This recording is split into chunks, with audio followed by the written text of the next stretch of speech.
Multimedia is a powerful new tool for teaching and learning.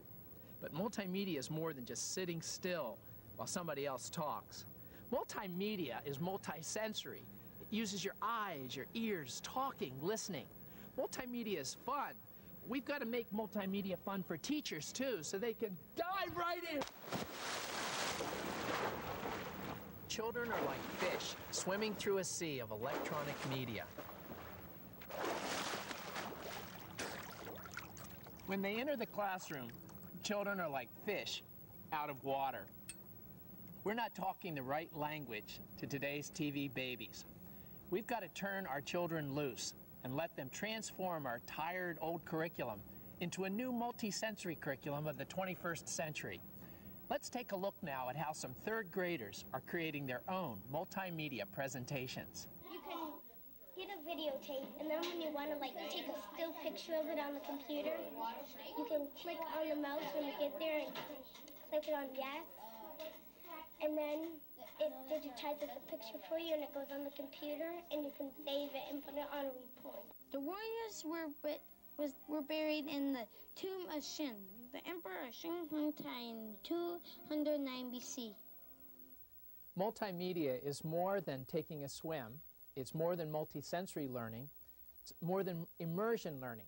The new multimedia is centered around the computer. Now, it's more than a normal computer, so we're going to take a look at all the elements that comprise multimedia. The computer is at the hub of a new kind of workstation that's finding its way into children's classrooms. In addition to the old computer that could do text, you now have computers that can handle music, video, speech, and pictures. And all of these elements are moving inside the computer. So the multimedia computer is a computer that can handle all of these elements. In order to become a multimedia computer, the computer needs to be surrounded by a constellation of other devices, like those that you see before you. Today we're going to start and look at each of these devices one at a time, and we're going to begin with the CD-ROM. A CD-ROM is a small 5-inch laser disc that holds a gigantic encyclopedia of information. To have the story read to you, press this button. To play inside the story, press this button. The older CD-ROMs were text-based encyclopedias, but the newer CD-ROMs, like this one from Broderbund Software, is really a multimedia encyclopedia or an interactive picture book for children.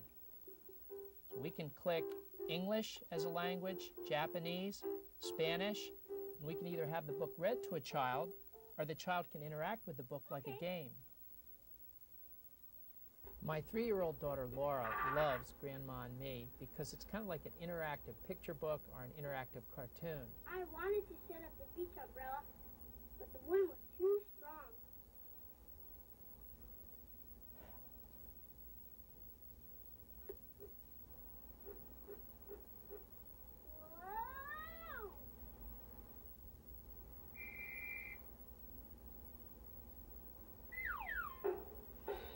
She can either click on the words and hear the story, It's windy today.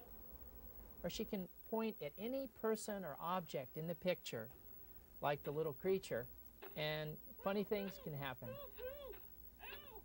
Ow! Get me out of here!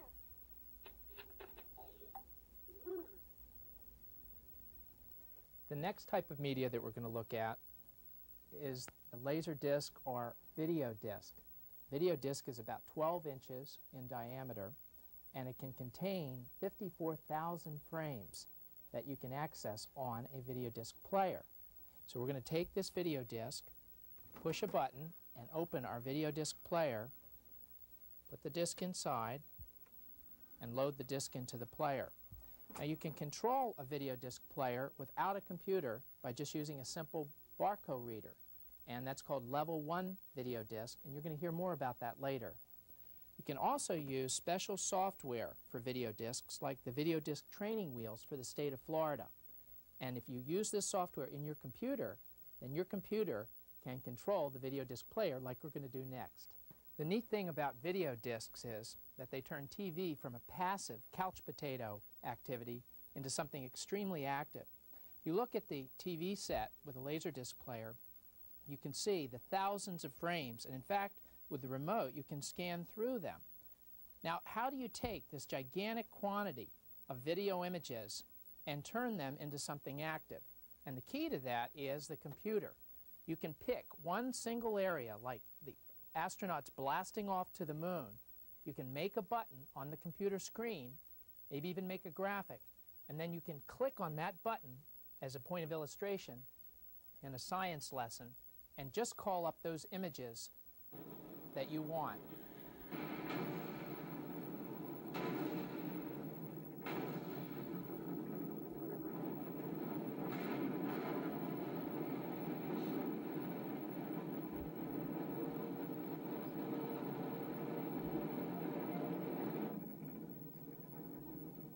Video discs are so powerful because they can take any dry subject in the curriculum and through the power of video and sound make the kid feel like they're actually there riding like an astronaut on top of a spaceship going to the moon.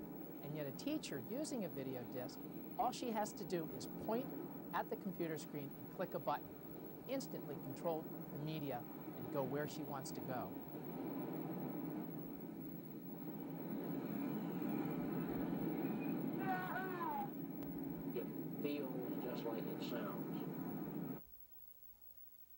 To really tap the power of multimedia, you need to turn your kids from multimedia navigators and multimedia spectators into multimedia authors. Let's say you're looking at the video disc here, and of all those thousands of frames, you pick out a specific frame that you want to let the kids capture, so for their own multimedia essay. Perhaps this shot of the rocket ship blasting off to the moon. Now, in order to get this picture inside the computer, as we have here on Blastoff, you need a special box called a video digitizer or video frame grabber, like this one from Computer Eyes. This box then can capture any video source. So why be satisfied with other people's canned and pre-recorded images? Why not turn your kids loose with the multimedia pencil of the 21st century, your common average video camera? And you can take the video camera and the kids can go out in the real world, capture images for their own multimedia essay.